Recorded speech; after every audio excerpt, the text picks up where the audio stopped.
Welcome to another Just Traveling Through video. I'm Celeste. Hi, and I'm Terry. And today we're just traveling through Grindelwald, Switzerland. Situated in the heart of Europe, Switzerland shares its borders with France, Germany, Austria, Liechtenstein, and Italy. Set against the breathtaking backdrop of the Bernese Alps and bordered by the north face of the Eiger and Wetterhorn mountain peaks, Grindelwald is renowned for its plethora of outdoor activities, stunning landscapes, and in true Swiss fashion, a perfect blend of adventure and tranquility. In this video, we'll provide a comprehensive 3-day itinerary along with tips and information for exploring the iconic First Mountain and the enchanting Jungfraujoch region, ensuring an unforgettable adventure in the heart of the Swiss Alps. Day 1 is all about getting there and getting settled in. Grindelwald is easily accessible by either car or train. Wind your way through charming Swiss villages, catch glimpses of iconic peaks, and witness the transformation from cityscapes to the tranquil beauty of the Alps. You can get to Grindelwald from all of the major cities in Switzerland. From Bern to Grindelwald is the closest. It's 74 kilometers, about 1 hour and 10 minutes by car. If you take the train, it will take you about an hour and a half and typically requires a train change.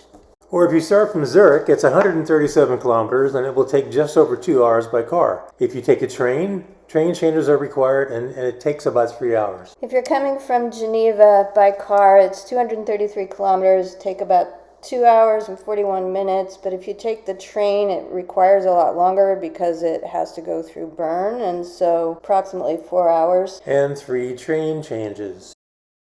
So where to stay? You could either stay right in the heart of Grindelwald, or you could stay in Interlaken, which tends to be the hub for the area. There's a train hub there. You could take a train back and forth, for example. It's a little bit of a bigger city. It's not as small as Grindelwald or Lauterbrunnen, which is also a very beautiful setting, more in the countryside. In our case, we decided to stay in Grindelwald itself.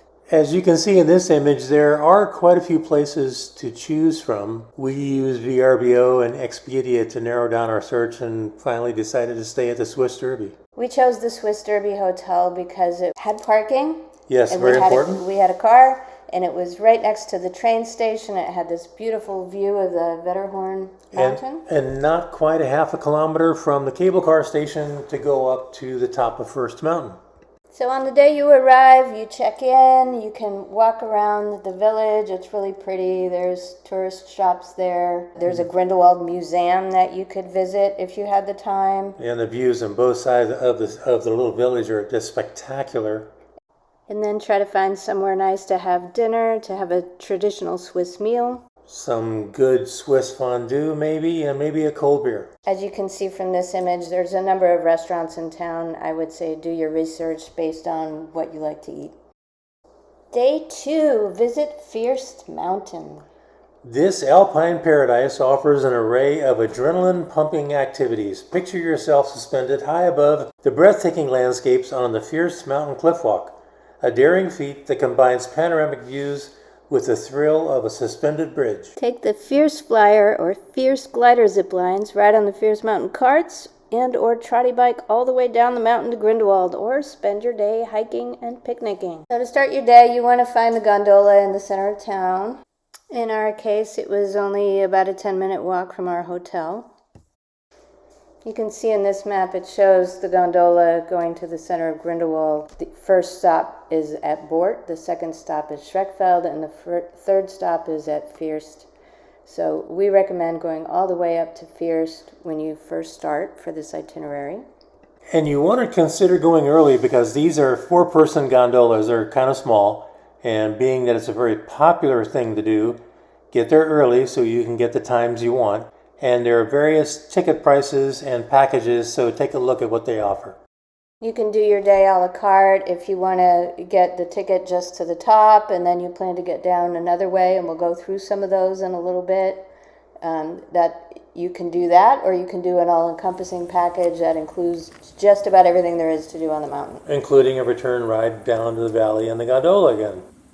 For our itinerary, we're going to recommend going all the way to the top in the morning and taking advantage of the cliff walk. The Fierce Cliff Walk is officially called the Fierce Cliff Walk presented by Tissot because it was built by, you guessed it, the watch company. It was constructed over a period of 5 months and first opened in December 2012. It's just a short 5-minute walk from where the gondola drops you off.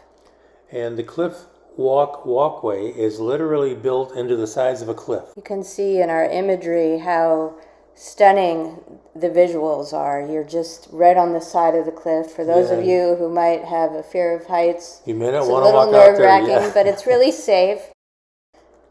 Can you imagine building this thing?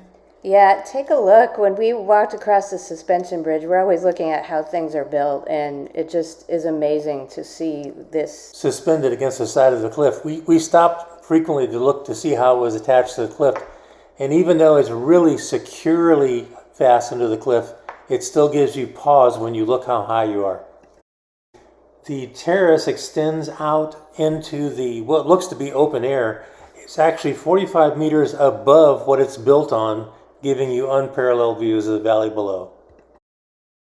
And since we visited, we found out that in July of 2023, they've added this first view, which is another attraction that allows you to see even more. It's a new metal concrete construction in the shape of a wind turbine, and it looks really cool. After you're done with the cliff walk, you might want to take a hike over to Lake Bachalpsee. It's a very popular hike. It's less than an hour hike from the Fierce Mountain station, about 2 hours round trip. After your hike, you might be hungry, so you may want to stop at the restaurant on top of the mountain. Its name is Berg Gasthaus, and from what we've read, it has really good menu and really high ratings. And you can't beat the views. It's also very common to see cows grazing on the top of Fierce. So after lunch, looking at our map, now you get to the adrenaline pumping part of the day. You can pick either the first glider or the first flyer to get down to Schreckfeld. We took the first flyer and we had a ball.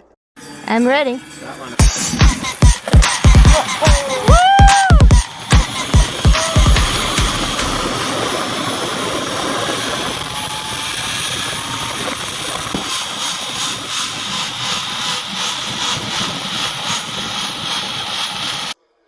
Once you're done with that, you end up at Schreckfeld Station, and you can take the mountain carts down to board.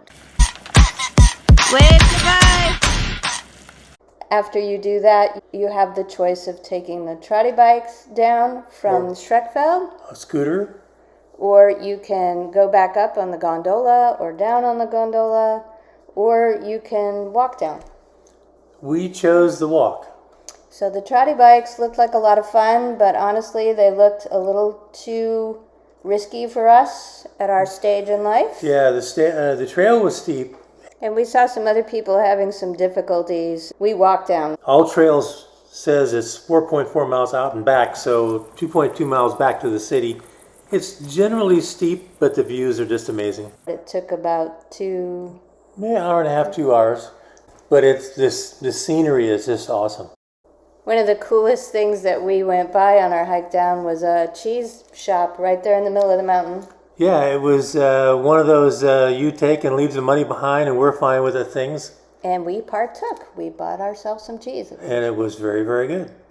Day 3, get ready for an extraordinary journey to the top of Europe. Jungfraujoch, the crown jewel of the Swiss Alps. A scenic train ride, ascending through the heart of the Eiger and Monk regions, unveiling breathtaking views at every turn.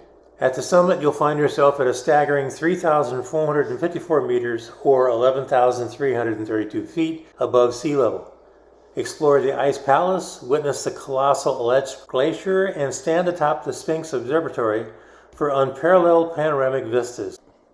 There are 2 ways to get to Jungfraujoch. You can either take a train from Grindelwald and switch to the cogwheel train, or you can take the Eiger Express tri-cable gondola, which opened in 2020 and reduce the journey by about 45 minutes. This Eiger Express gondola takes only 15 minutes, and each gondola can hold up to about 26 passengers. If you opt for the gondola, you will still need to switch to the cogwheel train at Eiger Gletscher Station, the top station. There's a separate gondola station for the Eiger Express in Grindelwald. You can go to the website to get tickets. We suggest you get them in advance. You can mix and match the rides. You can take the train in one direction and the gondola in the other, or vice versa, and it lets you do that very easily on the website. You can also possibly start in Lauterbrunnen if that fits your plans better. Yeah, the Eiger Express has different terminals, so you can look on the website if you're staying somewhere else to see if there's a way to get there from where you're staying. Yeah, again, always use their website because they will always have the most up-to-date information. If you opt for the train, catch the train at the main Grindelwald station. You go to Kleine Scheidegg, which is the midway point, and there you change to the cog train. The cog train takes you up to the The summit. Now, the cog train is necessary because the route is so steep, and there were a lot of concerns when they built this railway that a regular train would not be able to handle the ascent itself. The entire railroad that they had to build to get to the very top is an amazing piece of engineering. It took 16 years. They started in 1896 and finished in 1912. And the last part to be opened was, as you can see, this tunnel became the railway station at the top of Jungfrau. When you exit the train station, you get a beautiful view of the Aletsch Glacier on one side, and the valley below where Grindelwald sits on the other side. Switzerland is home to the most glaciers of any country in Europe. The Aletsch Glacier is the longest ice stream in the Alps. 23 kilometers and has a volume of 3.7 cubic miles of ice. It's unfortunate that we read a news article that said the glacier has seen 4% of the total volume disappear in 2023. Yeah, the second biggest decline in a single year on top of a 6% drop in 2022.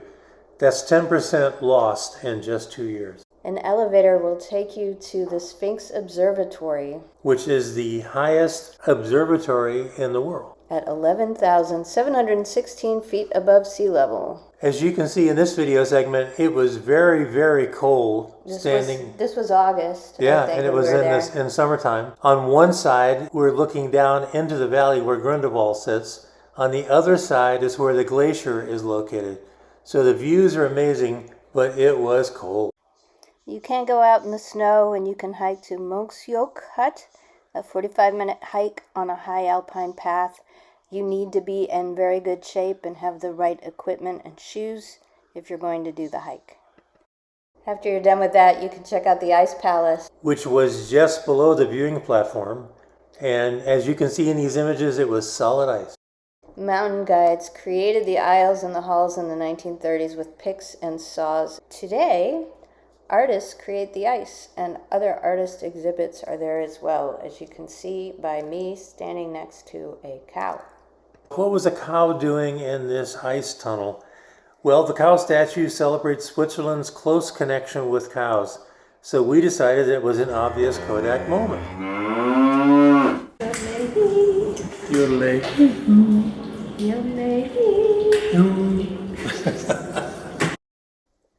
If you have another day on your agenda, then we recommend visiting Lauterbrunnen, because there are a number of waterfalls there, including the Staubach Falls, which you're seeing here in this video. So put that on your list. We didn't get to visit. It's on our list for the future. We're going to get there one day. We're going to go back. Help yourself. It looks incredible. If you liked our video, please check out our other videos and like and subscribe.